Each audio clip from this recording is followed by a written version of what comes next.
If you mix a colour wheel with my never-ending TBR, you get colour wheel chooses what I read for a week. This year, I'm on a journey to get rid of all the books on my physical TBR. Well, like, not get rid of them as in throwing them out. I mean, like, I would like to read them and transfer them from my unread pile to my read pile. My read pile being my bookshelf. Anyways, I love having a selection of books that I can just be like, oh, I would like to read that one and I'd like to read that one. But I'm also very indecisive, and so sometimes I need external help to help me pick the books, which is where this video comes in. I am pretty sure I've seen this idea like a million times, but regardless, what I'm going to do is I'm going to get a colour wheel, I'm going to spin it. Whatever colour I get, I'm going to find a cover of a book that matches that colour. So say, for example, we get a green colour. Then I'm going to find a green cover book and then read that. Yes? Does that make sense? I'm going to use a whole bunch of different colour wheels from a whole bunch of different websites, so things aren't boring. Hopefully it's going to be there, but I'm going to spin the first wheel.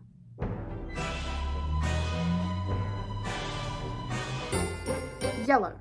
That's exciting. I have moved locations, so the first colour we got was yellow, so I'm going to get all my yellow books and then we can pick from there. I surprisingly have a lot of yellow books. This book here is Don't Even Know. This one here is very, very popular. There's also a series. Every time I look at this book, I'm just remembered about how I was literally sent an extra 16 copies of this, and I still have them in my house and I don't know what to do with them because I still haven't been gotten back to. We have Dead Poet Society. My friend told me that I need to watch the movie first and then read this because this was written after the movie, based on the major motion picture. Like, you never really hear that. And then we have The Perfect Find by T. Williams. This is a contemporary romance. So we have quite a selection here, but I think the book I'm going to go with is Everything I Know About Love, just because I've heard so many things about this book, and I just feel like, again, this is a book that is like, how have you not read this yet? Okay, by the way, I'm not saying this to you. I'm just saying it to myself.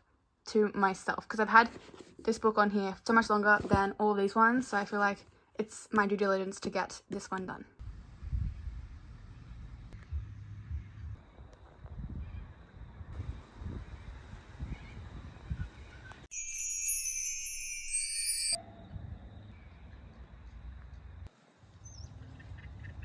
That is so creepy. Like, what is in there? Huh. I have this. I'm gonna see if it's gonna make the audio any better so it doesn't sound like a lot of birds. I have heard mixed things about this book. Some people are like, it's amazing. Other people are like, it's not even talking about love. It's just talking about like parties and friends, which, like, on the front it says parties and friends. And what I will say to that is it says Everything I Know About Love. Meaning, sorry, I didn't mean to flip it off there. Meaning, like, author knows about it. Like other people. But I saw a lot of people being like, she didn't even talk about this part of love, she didn't even talk about that part of love. And to that I say, well, then you write a book. I also really want to watch the Stan series about it. Update, I'm watching it now and I'm really, really loving it. Before I go further with my review, I just want to say I really, really liked it. And I think I used to be so scared about turning 20 next year, because I turn 20 next year, and because of this book I'm actually really excited and I'm not scared at all anymore. We don't know what's going to happen, you know, so much can happen in a year. While this book is a memoir, it does have a lot of novel elements and it feels like a story. I really like this kind of writing because it is her real life experience, but it's written in such an engaging way. Now, I will admit, at the start it was so quick. I got a little bit, like, not overwhelmed, but I was just like keeping on going back and rereading things. It just felt like you were just being like flipped constantly. But then as the memoir progresses, things become more slowed down, talking about like self-contained scenes. Also, there was a situation that happened in this book. I felt so embarrassed for the friend. So basically, the friend in this book, she was wearing this like shapewear underwear or whatever, but then she was going to hook up with a guy, and so she's like, well, he can't see this. So Dolly was like, okay, well then you just like put it in the bathroom. So they hid it in the bathroom, and then the next day after the party, the girl whose party it was took a picture of the underwear and was like, whose are these? That is the funniest but like most embarrassing thing that I've ever heard. Also, you know how there is some books that when you read them you know you're going to reread them? This is definitely one of those books that I'm going to reread. A little regret that I have about this book is that I didn't annotate it, and the main reason why I didn't annotate it was because I found out that like Dolly, she narrates this audiobook, so I was listening to most of the audiobook really, but when I reread it again next time, I'm gonna like just read it myself. Also loved her audiobook. Sometimes when I'm annotating things, I get a little bit stressed out, kind of put off reading the book, because I know that I can't just sit and enjoy it like without worrying about annotating. I said she flies through stories and situations to the point where I keep rereading things, but when I started reading the audiobook, that stopped, and I told myself I can just reread it another time. Sometimes when I'm reading, I feel like I just want to retain every single thing that I'm reading, which is not really feasible, but sort of telling yourself, you're gonna reread this, it's fine, and like I don't feel that sort of need to remember every single thing that's been said. This recipe right here, I want to try it out. One thing I really liked about this book was actually all the talks about all the recipes. There are birds like right there, and I'm kind of scared of birds.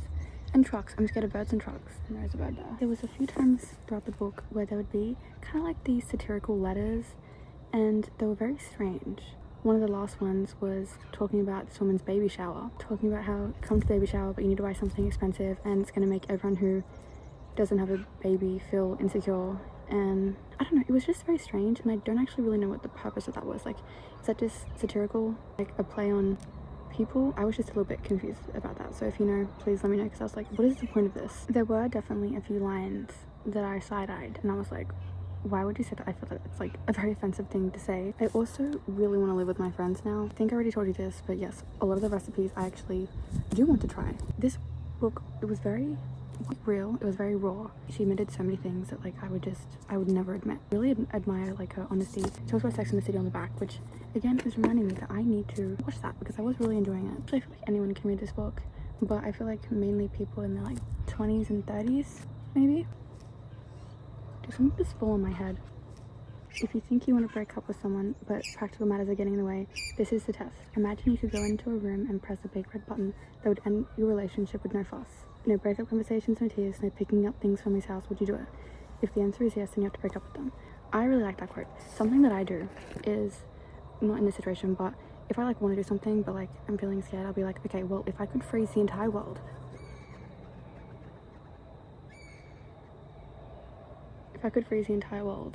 and do something, like what I really want supposed to be saying. I found this quote, like basically almost this entire page very relatable. She's seeing a couple, and she said, you know, I wondered if I would ever have that love with someone, or if I was even built to float in a sea of love. That's like, I think one of my favorite quotes in the entire world. I just think that some people maybe need to see that. A lot of books, they talk about love. A lot of books explore the theme of love. Right now, I really like what Jolie says about love. I read a book, I don't know what book it was. She was talking about how like love is just like really difficult. Loving someone is hard. And their relationship was toxic. So I don't know if that's what they mean when they say love is hard. I think it just means, you know, when there's tough times, you don't like give up. I don't know. Okay, so it says nostalgia was originally diagnosed as a sickness. Yes, I can see how nostalgia is a sickness. Nostalgia is dangerous.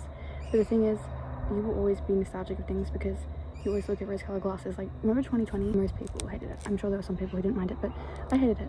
And then even the other day I was thinking like, it wasn't even that bad. No, it kind of was.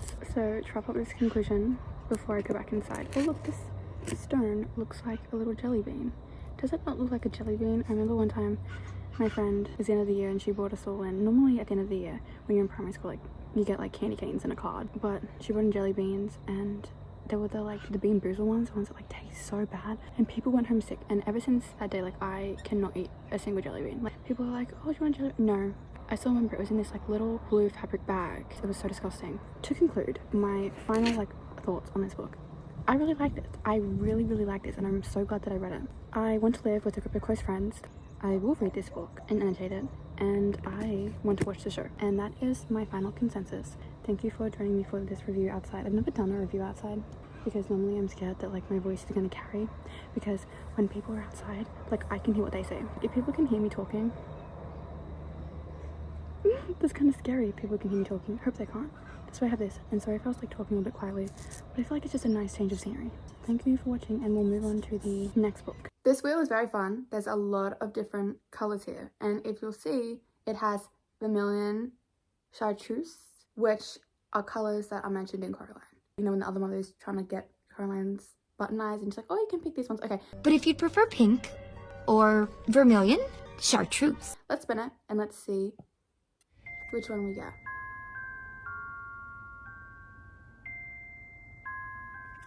Red. That's an interesting color. I don't know if I have any books that are red. I actually have quite a lot of red books, and I'm going to walk you through my reasoning for things. I would like to reread A Good Girl's Guide to Murder first, because I read it when I was 16 before I read this one. This one here, I need to read the second one in the Inheritance Game series. If you will see, I've read that one. Haven't read that one. I have a different cover in this one, and I'm trying not to care about it, but yes, I haven't read that one. This one, again, I cannot read this one because I'm still reading that one. This one, I don't know when I'll ever read it. Like, that's how far I got in last time. It's kind of got like some oranges, so that's not really true red. This one also has some like oranges and yellows, so also not really true red. This one isn't really either. So then we have Twisted Hate, and we have Moby Dick. And honestly, okay, let's just do a little, which one is going to be easier? Let's go with this one. So I'm gonna pick Twisted Hate. I look rough. For Twisted Hate, I took a lot of notes while I was listening / reading it. I didn't like update my thoughts in real time, so I'm gonna do it now. It's kind of like aesthetic behind me. This is so awkward. What if someone sees me? You know what? I don't care. While we're here, and my book is all the way in the front to talk about it, and I don't want to get up just yet. My dream in life is to live with a group of friends. Like, I love my friends that I have now, but I'm talking friends that are like, I mean, we like the same hobbies, we like doing the same things. Because I love my friends, but no one wants to do what I want to do. It's even simply as simple as like the kind of movies we like. For once in my life, I want to do that thing, because you know how some people, they like sell their house. Well, I don't know how to do that because I don't own a house, obviously, but they like sell their entire house and they live for like a year on a cruise. And they put like all their stuff in like storage or something. And so like, yeah, just for the entire year, they go on different cruises and like that's where they live. I also want to do that. And I also want to travel the entire world. And the reason why I'm saying this is because I used to just think, oh, I want to fall in love. But now I don't want to fall in love, because really, I think falling in love is dangerous. Because like, what do you mean? Then one person's going to have like the power to like utterly destroy you. Someone's right there. That's what I want. Okay, you did not ask for that. I think people can hear outside. Okay, let me talk about Twisted Hate now. So this book is a part of the Twisted series. You'll see those are the other ones there. This is the third one. This is the back if you wanted to just like see what it is. But Jules is basically a lawyer and he's basically like a doctor. So they're smart. The thing about this book is that by now I've read Twisted Love and Twisted Games. But I'm most excited for Twisted Lies. So I need to just read this one to get to the next one. Jules was one of my favorite characters in like the first two books. Like, I really liked her vibe. I really liked that she was smart. As I was reading this book, what I first immediately noticed is they already have like a link, Jules and Josh, because the thing about them is that they've kind of like always like hated each other. They already have like a connection, like the cave diving with sharks part. I feel like it's a little bit, wait, let me just make sure that whatever this page is isn't something that's gonna get my video taken down.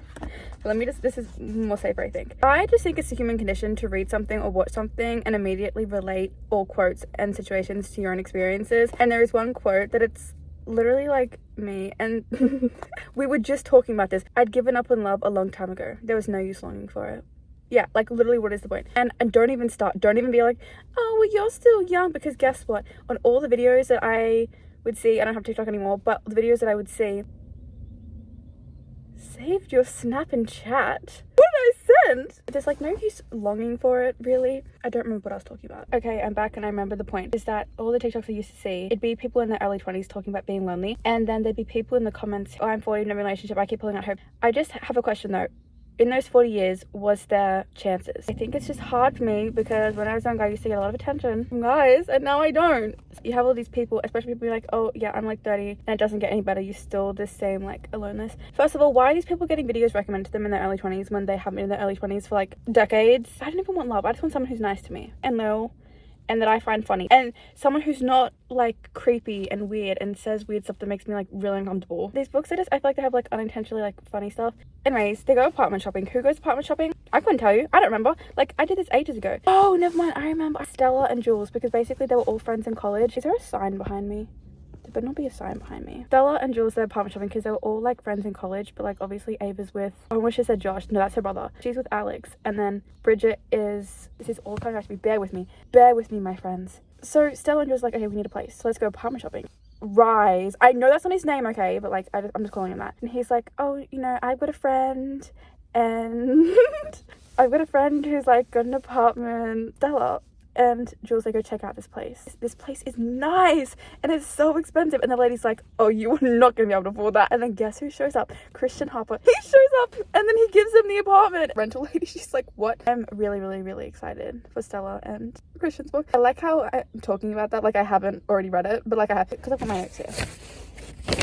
There's something about, imagine if someone saw these notes, they'd just be so confused. They'd be like, what is this? I'm a blogger. Why does it look like I have a moustache? He described her as having the kind of skin, I'm not going to say it, but I'm going to put it on my roof of the car. Why is like every single female main character, why is that always how their skin is described? In my opinion, it's weird. I said something about KLD, no idea what that stands for. And I gave the page number 138. Well, 138, there's like nothing on the page. I looked it up and it says it can mean kilos per day. Kiloliters per day. Okay. or in the slang it's like King Lincoln Day or something like that, so no idea. He has really bad nicknames for her. Yeah, he keeps calling her Jessica Rabbit, and she's like, I hate being called that. But I fear if I too was on the ski slope, all the dust flying around, but I fear that if I was too on the ski slope, I would fold. I read this book around when the TikTok Riz party situation was happening. Why is that relevant? It's not. If you keep going, it'll crash into me. I just had to get out and fight someone. I'm kidding. I mean, like, exchange details, because... And they drove away. They drove away! Oh, that's how you can tell they're a bad driver. Jules and Josh, they're a bit immature. They are.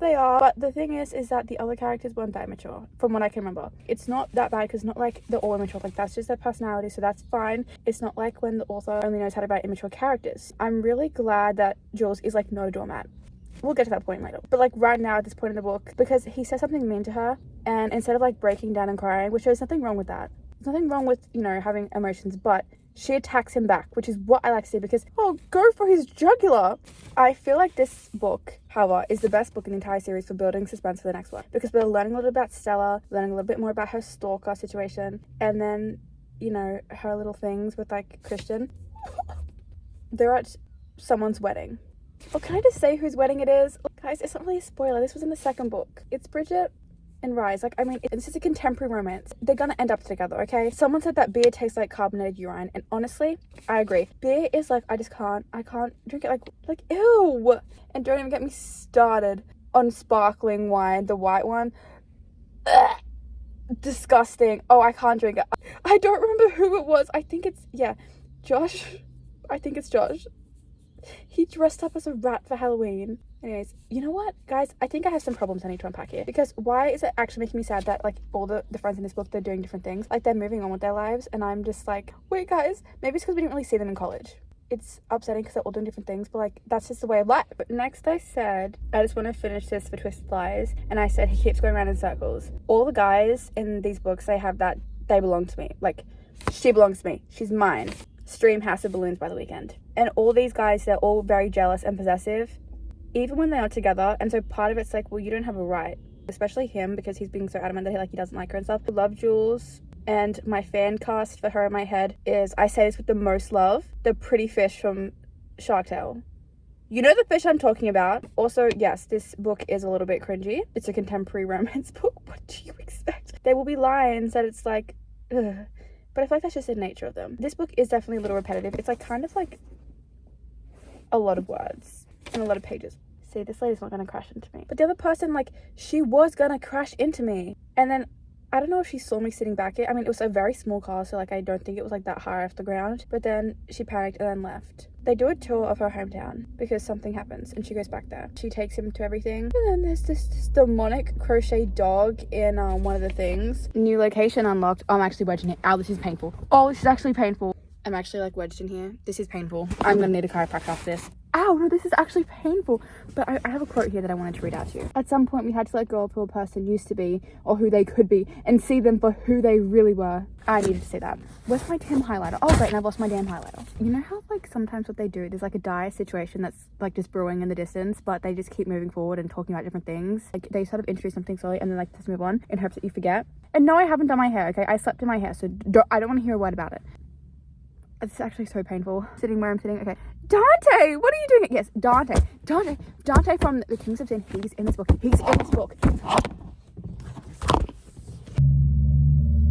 My car has a setting and it's like really strange, but like you can pretend to have a manual. I don't know. It's like, it's a thing. If you put it on that setting and like you don't drive properly, like it sounds like that. Like the entire thing is like, that's what it sounds like. Okay, but yeah, Dante is in this book. I've got to gently lift this because when his grandpa just died, this author, I'm telling you, she's got the entire world set out. She has the entire world planned because Dante was mentioned in this book. I was so wrong. How naive I was. This is what I said. Wait, I think Jules has resolved what could have been the third act breakup. She's gonna communicate and everything will be okay. Oh, okay, so she's going about communicating in a way I didn't expect. I feel like she needs to explain the situation from the very beginning, not just tell him the aftermath without providing context. Oh, okay, that's fine. He's being understanding. These are my thoughts when I was reading it, okay? Oh, everything is okay. I think I was so scared.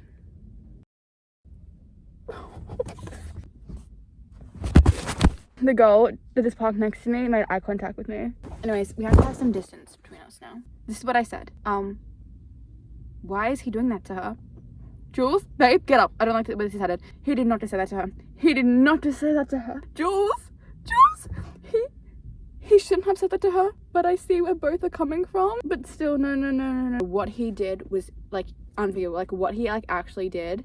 It's like sickening. It's like, how dare you say that to her? And she has her bar exam coming up and she doesn't need to be needing any of your stress. I literally just want to hook her. And Alex enters, don't know what he's doing. I just mentioned him. The thing is, like, what Josh did to Jules, it was so nasty and mean. And she forgave him very, very, very quickly. She forgave him so quickly. It was just like, now that I'm sitting here, it's kind of comfortable a bit. I wonder like how many people's dirty shoes have been sitting on the floor that I'm sitting on. What Josh did to her, I haven't forgotten. Also, I already said this, but like literally at this point I was just like, I gotta finish this one so I can move on to the next one. I said I wish he didn't do what he did and instead just kicked her out. He didn't have to do what he did. It makes me feel sick. Anyways, so excited for the last one. I said, really, for the review part, they said they hate each other, but they don't really hate each other. They just are a little annoying. Oh, this is it. Asher Donovan, this is what I said. In this book, he's mentioned. I reckon Asher, athlete guy who was after Jules, is going to have his own story. If Dante is mentioned, because Dante's mentioned, he had a story. So I reckon like Asher's going to have a story. I can clarify like right now, he's getting a story. He is getting a story. And I predicted this. They're in Dante's house. And like, I'm pretty sure I didn't even realize it was Jules and Josh. Like, poor Stella is by herself when she has a stalker. Like, he stopped. But I don't think so. Stalkers are actually terrifying. And I also said, I wonder if the painting will resurface. That's it for Twisted Hate. Thank you for watching though. I'll see you soon. Bye. I think that this wheel is some variation of the first one, but just in different colors. But we're still gonna spin it anyways, just to see.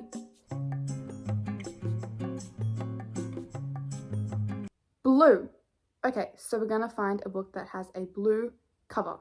I have quite a lot of blue books. The only book that I can't read from here is the top one up there because I haven't read the ones before that. But I'm going to go from here and do eeny, meeny, miny, mo. Eeny, meeny, miny, mo. Catch a tiger by the toe. If he squeals, let him go. Eeny, meeny, miny, mo. I should probably read this one because I do have the other one there and I'm pretty sure the other one there. I think I'm going to read some of this. Yes, you don't like those women who tear people down. I like this quote.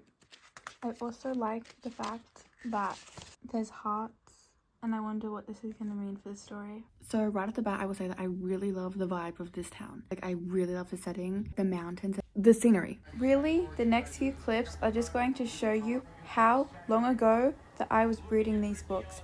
This stuff is from March. This stuff is from April, and what, we are now in June.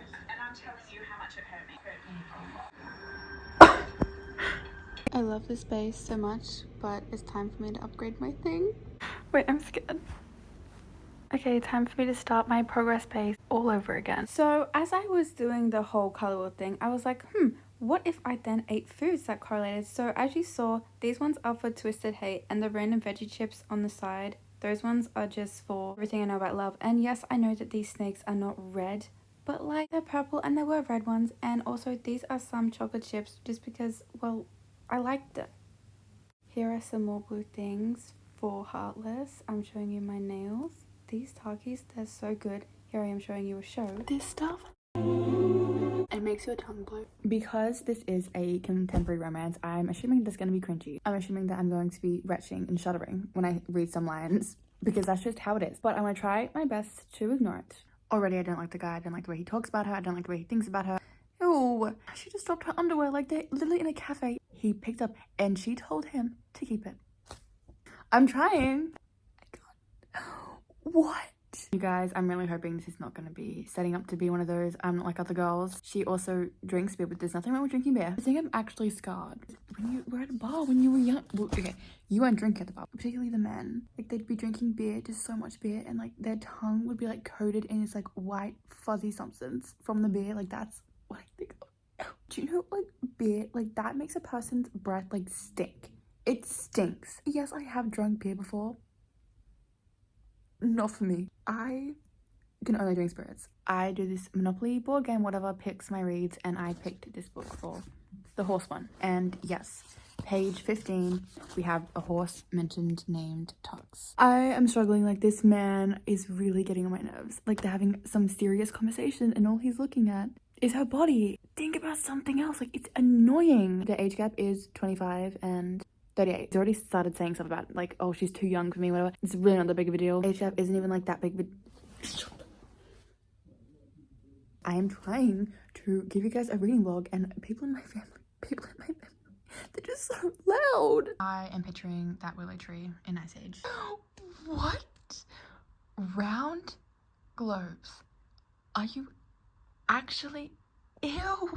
All he cares about is her physical appearance. Can you just like something else about her? Why is he so cringy?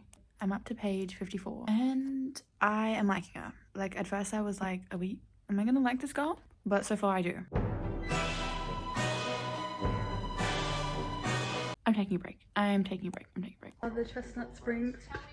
No, but they actually are. You haven't taken any water. This is actually them in real life. This could go horribly wrong. I'm very blue. I've got a blue jumper, blue nails, and this is my snack. Cookies and cream, a mini protein bar. Basically, I started reading Heartless just because I was in the middle of reading Magnolia Parks and like I needed a break. Like, it was getting very heavy and like I needed a break. That's why I started reading Heartless. I'm trying to rest you on a pair of jeans. But if it makes you feel any better, they are bootcut jeans, which I feel like is fitting for this book. Okay, this is not gonna work. I'll be ready to talk about Heartless. I have my notes. I have my blue highlighter to match the book. Am I slouched to do this? Yes, I am. This book, how many times can he call her red? Because she has red hair. I suppose it's kind of like the equivalent to Blondie when she has blonde hair. But even then, I find that annoying. And the only person who gets a pass is Flynn Rider. It's annoying. This book is kind of a grumpy sunshine. He's definitely grumpy. And can I just confess, I hate the grumpy character because often the grumpy character is really just a guy with the personality of a cranky old man who is rude and just has the audacity to open his mouth and say the most unkind things for no reason at all. Also, I think this girl has a raspy voice because it's mentioned a lot. He still does the whole, she's with the kid and they're playing like a dinosaur game. She looked insane and carefree. That's what it says here. She looked insane. It's all blurry. This book got better for me. Oh, not the green bean situation. She's eating a vegetable and he's sexualizing her. I said, I can't take it anymore, especially when I'm in his perspective. It was very insufferable, I will admit. One thing I did appreciate about this girl was that there's this character in this guy called Bo. And he is about to say, you know, boys will be boys. And Willow, like, she shuts that down. But she is also just as bad with, like, the only seeing the physical appearance. She orders a beer. That's the first thing he notices. And he's all like, I would have never thought that a girl would order a beer. Like, shut up. I hate this so much. And as soon as I finish the series, I'm not reading any more of the Sadie's books. I quite like the interactions with other people. That's, like, my favorite part of the book. Guys, I think she has red hair. I would have never known. It's just mentioned multiple times on every single page. What did he say on page 104? That is the creep era. Now, this is an age gap romance. She is 25 and he is making such a big deal about it. Like, she is 25. In 6 years, I'll be 25. Anyways, what I'm making is that he's being so dramatic about the age gap and it's just like, get over it. All he keeps talking about is, oh, she's literally 25. He has chest hair. There's also a mention on page 135 about cutting a cucumber in a stupid way, and I just hate the fact that I immediately thought of Kendall Jenner because of the way that she cut the cucumber. Isn't it so funny how when you read a book, the pop culture around you really does shape your experience? Before the Kendall situation, I would have seen it, oh, someone cutting a cucumber in a ridiculous way. Oh, okay.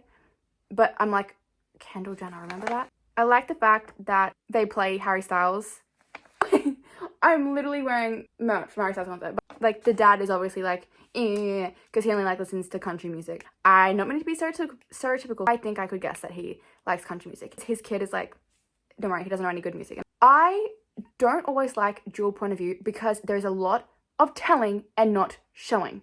Because when the characters, they switch perspectives, it's almost like they try to catch up, like what happens. Willow went on a girls trip with Summer, who is the girl from the first, and I wanted to see that. But instead, all we get was, oh, I'm back from like a girls trip. There was so much talk of her just living at the farm. Maybe because I'm at the stage in my life where I cannot possibly go away. I hate Instagram notifications. No, I don't want to check out today's most watched reels. Thank you. Like, to me, that's just not very interesting, just her living on the farm. And so I want to see the girls' weekend. And we didn't get to see the girls' weekend because, you know, he's a single dad, right? Like, they're at a party and the poor kid, I can't remember his name. What's his name? Don't remember what the kid's name is. Literally have no idea what the kid's name is. Is it Ben? I'm only saying that because, like, I'm thinking about barnyard and, like, cows and stuff. there's another kid and holds his kid like under the water, trying to drown him. Willa shoves the kid in the pool. The mother was so insufferable that like I just wish Willa just like shoved the mother of the kid that drowned like in the pool, like shove her in the pool. Also, we found a reason for why this book is called Heartless. Heartless. That's what Talia called me in her letter, and I believed her. I still do. That's his ex. It's a quiet house, whatever. She's walking to the kitchen. The sun is up, but barely, and the light in the house is blue. The birds sound so happy. The birds are chirping, and she's sitting on the front porch with her book. I took the thing off, and look at my hand. Look at that indentation. And then my hand looks all like bruised. I think I've lost feeling in my fingers. Let's talk about this book. There is a specific phrase used to describe women's skin in books. I don't want to say it, okay? I'll put it on the ceiling. Why is it used in every single book? That's his description of what she looks like. Then the globes thing. Then the red hair. And then her smoke voice. Roaring? What you need to know is that as this book progressed, I got used to it. They talk about a bundt cake, right? And does anyone else remember that game? I swear it was this game here. See? Cakes. Yes, something like that. I was uncomfortable reading most of this book. I think I prefer the guy in the first one than this guy here. I don't know, Cade, he made such a big deal about her age. And he was always like, oh, you know, why would she want to live on a farm when she's like a big city? Like, but I think after a while, I just got immune to the uncomfortableness and the cringe. And I was just like, okay. Also, sometimes Willa said really weird things about the kid. I know it was like a joke, but like, ew. Because I have a cousin, right? Because she's becomes in like the main character. In the next, Willa was then like making jokes that he had a crush on his relative. And I was like, that's disturbing. Let's not do that. That's weird because he's a kid and she's an adult and she's related to him. So why ew? For reference, it was the scene where Cade goes to the rodeo and then the sister also shows up. Is that scene there? I also swear so many people's names are called Sloane. They keep bringing up how she's going to leave at the end of summer. And it's just getting annoying. We all know that she's not going to leave. But like even she knows that. I wonder if, you know, this is what I want actually. Oh, but I'm going to leave anyways. And it's like, oh, here we go again. I like the dad. Cade and Rhett's dad.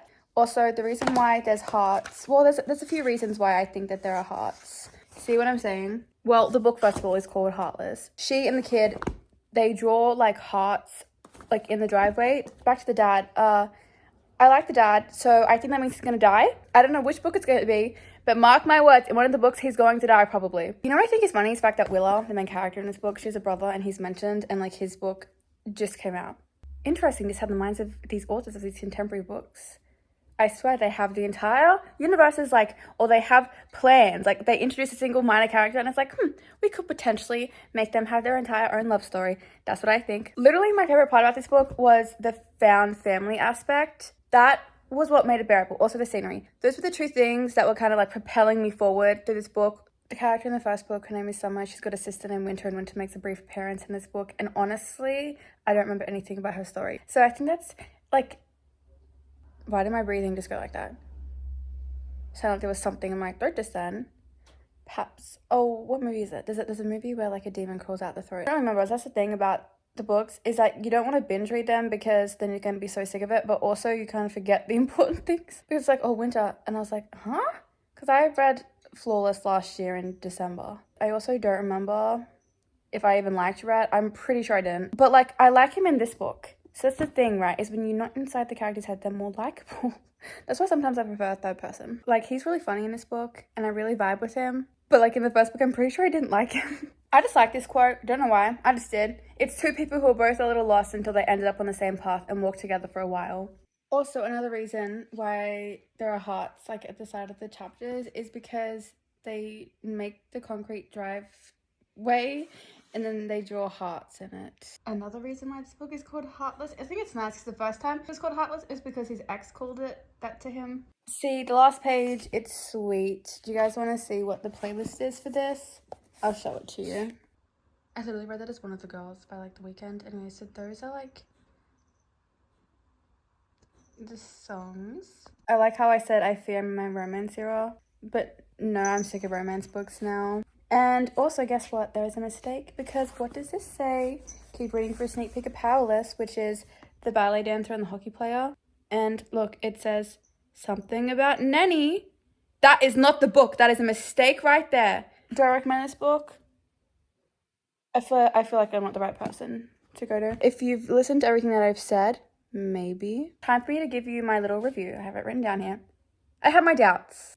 At times, I could hardly breathe for some of the lines that were said, but I think it grew on me. I thought the dad was hilarious. Rhett and Cade's dad, like not Cade himself. The last part was my favorite. The ending was my favorite. No, and the ending genuinely was my favorite. But like not in like the mean way where it's like, oh, the ending was my favorite because it ended. No, I mean like the actual ending itself, like with them all there. I'm not mad about reading it, nor am I regretting getting in the books. That's it. You know, surprisingly, there's not that many color generators on the internet, so I'm just going to go back to the first wheel that we have, because this is the least sketchy looking website. This is our lucky last spin. Let's see what color we're going to get. Okay, black. I think I can work with that. I actually have quite a few black books, but I think I'm just going to read this one just because I want to read this one and I have the other ones. But see how this cover's matte? Well, I have the other editions here, but like they're kind of like smooth. Don't know what that's about. I have video ideas for all of these ones, so that's why I'm going with this one.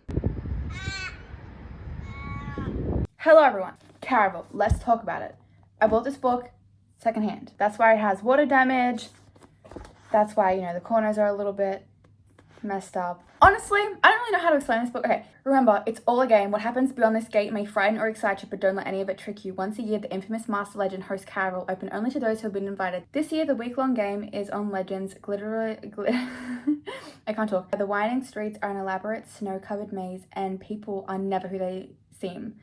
At midnight on the first day, the snow begins and visitors become players. Each of them is vying for the coveted prize of a single wish. All they must do is unravel the mystery of Caraval. But in a game where danger hides behind every charming smile, winning isn't without... There's a sticker on the back here and I can't really read it. Winning isn't without something, I think. It's like danger. Well, winning isn't without, yeah, danger. And every night might be their last. I have my notes here. That water damage. It's like really bad. I get to uni pretty early because parking can be a nightmare and I don't want to deal with that, so I'd rather just go early so I'm guaranteed a spot. But that often means that I am waiting for a bit. By a bit, I mean hours. So I brought this book with me and I read it in my car and then I read it outside. And obviously, I'm not going to be recording my reactions. I'm not brave enough to do that. If you look at the length of my nails, you can see that this was filmed a while ago, and I like how for the second part of this video in Twisted Hate, I was literally just in my car recording, when before that would have been something I would have never been able to do. So I took notes. I said I love the map here at the front, and I always forget that fantasy books have maps. See, I was imagining things so different in my mind. The main girl in this book is called Scarlet, and her sister is called Tella, but it's short for Donatella. I had to train myself to stop thinking about Donatella. The main guy in this book, well, a sailor guy that is then hanging out with Scarlet and he calls her Crimson. His name is called Julian. Ever since I named my car King Julian, I'm just so aware of just everyone who is called Julian. And every book character, media character who is also called Julian. Basically, if you win Caraval, you get a wish. I want that wish. What would I wish for? So that's a really interesting question. Also, imagine if someone malicious got that wish. Tella and Scarlet, at the start, before they actually go to Caraval, they have a horrible dad. Like, he is so mean. Because, like, what he does is if one sister messes up, he punishes the other one. You guys now know what it's like for me to sit down and take you through what's happening in a kind of review type fashion. But I want to change things up. And I had the book here. And you and I both know that we've already read it. These are my notes, but I'll be, like, reading them off and kind of relaying them to you like I'm reading it for the first time. I would love to be able to do reading vlogs, but I feel like I read at inconvenient times in inconvenient places. Doesn't always make it easy for me to just be able to sit here and do the reading vlog. I'm gonna like try to be a good actor. Oh, I'm so excited to read this. I love sceneries. Okay, I play this game called Clash of Clans and I literally get the sceneries. That do cost real money, yes. See, I'm gonna show you what my face is looking like. Yes? This is what I'm talking about when I said that I love sceneries. Like, I like looking at things and they all are different. So they're all something different. Like, I'll just See? The isle on the horizon looked nothing like her familiar Treestar. Where Treestar was black sand, rocky coves, and sickly-looking shrubs, this bit of earth was lush and alive. Glittering mist swirled around vibrant green mountains, all covered in trees that rose toward the sky as if they were massive emeralds. From the top of the largest peak, an iridescent blue waterfall streamed down like melted peacock feathers, disappearing into the ring of sunrise-tinted clouds that pirouetted around the surreal isle. I like that scenery. I adore that scenery, in fact. I love the scenery in this book, especially when it gets to the snowy part and how that's all described in the village. Oh, sorry, I wouldn't know that if I, okay. I will admit, there is something about this book, especially the way that Scarlett kind of approaches situations and the way Scarlett is always so stressed and panicked. It's making me stressed and panicked, like she's always rushing around, and it does stress me out a little bit. I just want to tell her, just like, calm down and take a breath. That's what I want to tell her. Obviously, her situation, it makes sense as to why she's doing that, but like, still.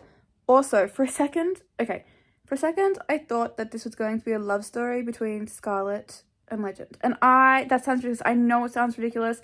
And as soon as I thought about it, about 5 seconds after, I was like, that's weird. Especially considering she has literally been writing to him since she was a kid.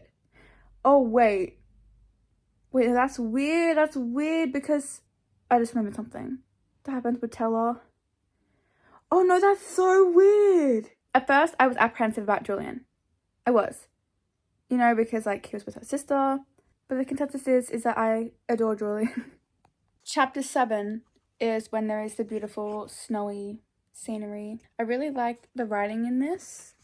I do. POV, me at chapter 8. Stella is annoying me. She's been looking for her sister, but she's not going to the place where her sister will be. And she's like, where are you? Where are you? She's not going to be in a random abandoned building. And she has this desire to tell the truth. And I understand, but she's coming off as insufferable. Just like, shut up. Okay, let me explain. Let me paint the same for you. So, obviously, there is this caraval situation. And Stella, her name's not Stella, Tella and Scarlett, they are sisters and they got like split up. And essentially, Scarlett is trying to find her. But Tella is she's gonna be in Caraval. She's gonna be in there, But Scarlett was just looking outside of Caraval, like, what if she's, out in one of these abandoned buildings? And it's like, she's not gonna be in there. She's gonna be in Caraval. Like, go into the actual place. And she was kind of annoying me and she was stressing me out because it's like, if you don't get in by a certain time, then you can't get in at all. And she was annoying me. Okay, she was annoying me. Her grandma always told the stories of Legend. Is it possible that they were lovers? Just randomly called a girl a tart. And I don't like that. Like, the girl was undeserving of that. Like, something done in movies and TV shows a lot is when a character needs to tell another character something very important, they take so long to just spit it out, to hurry up and say it, but they never do. They take their sweet old time. They, kind of give unnecessary background. They take excessively long pauses. And there's kind of a situation in this book where she needs to tell Julian something. And she's just not getting it out. Like, just say it. Stop beating around the bush. Just say it. This movie totally changed my life. Sliding Doors. But there's a scene in there where she's trying to tell this guy something, and it spans out over so many situations to the point where she never even tells him because she just keeps taking so long. It's like, just say it. Sorry, just a rant. And I know why, books and movies, they do it so then you'll keep reading, but it's just like, just say it. Okay, totally vampire call. Who is Legend? Who is Legend? Oh, they're working together. How nice. This is good. This is good. The betrayal. The absolute betrayal. I hope you know that, like, I've written these reactions down and I don't know what it's to. Scarlett has gotten on my nerves. Why did she do what she just did? It has to do with the watch, okay? And then a precarious situation, and she opened the watch. Why did she... Don't worry, it's not a spoiler. Like, you won't know. You won't know unless you read it. And by the time you actually read this book, you'll have forgotten it. But, like, why did she open the watch when she did? Why did she do that? Couldn't have waited a little bit? Couldn't have, gone away and... Oh. So we're left on a cliffhanger. And I'm very excited for the next ones. It's like, okay, if you want to continue the series, you totally could. But at the same time, if you didn't, it wouldn't be the end of the world. Unlike other books that I've read where they really just, like, push you to get the next one. This book was fun. Definitely if I was younger, this would have been, like, my most favorite thing ever. Aside from me being annoyed by Scarlett, it was good. Great. Okay, so how did I go? Do you prefer the more sit down and review kind of thing or more reading vlog style? I think I might do like a mix of both, you know, but I kind of prefer like this. Thank you so much for watching. This is an idea that I definitely would like to do again. I'm very grateful for the color wheel and I hope you all have a wonderful day. Bye!